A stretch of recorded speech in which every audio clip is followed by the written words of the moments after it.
Rajesh exports company ఈ company కొన్ని లక్షల మందిని మోసం చేసినట్టుగా తెలుస్తోంది. చాలా మంది ఇన్వెస్టర్లను ఇప్పుడు కలవర పెడుతోంది. ఈ సంస్థ ప్రభుత్వ రంగ సంస్థ ఎల్ఐసి ఇన్వెస్టర్లను ముంచింది. ఈ ఆభరణాల కంపెనీ ఆదాయాన్ని ఎక్కువ చేసి చూపినట్టు ప్రమోటర్ రాజేష్ మెహతాపై ఆరోపణలు వచ్చాయి.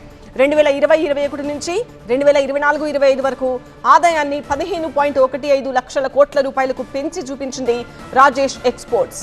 ఇదే కంపెనీలో ఏకంగా 10.8% వాటాను పెంచుకుంది ఎల్ఐసి. 2016లో 1.99% నుంచి కంపెనీలో 10 రెట్లు ఎల్ఐసి వాటా పెరిగింది. 10 ఏళ్లుగా ఈ కంపెనీలో పెట్టుబడులకు దూరంగా ఉన్నారు విదేశీ సంస్థాగత ఇన్వెస్టర్లు. ఈ కంపెనీలో విదేశీ సంస్థాగత ఇన్వెస్టర్లు తమ వాటాను 15.87% నుంచి 14.2%కి తగ్గించారు. అయినా ఎల్ఐసి మాత్రమే వాటాలు పెంచుకోవడంపై అనేక ప్రశ్నలు వస్తున్నాయి. తమ విదేశీ అనుబంధ సంస్థల నుంచే 99% ఆదాయం వచ్చిందని ఈ కంపెనీ చెబుతోంది. స్టాక్ మార్కెట్ల నియంత్రణ సంస్థ సెబీ ఈ మొత్తం వ్యవహారంపై దర్యాప్తు చేస్తోంది.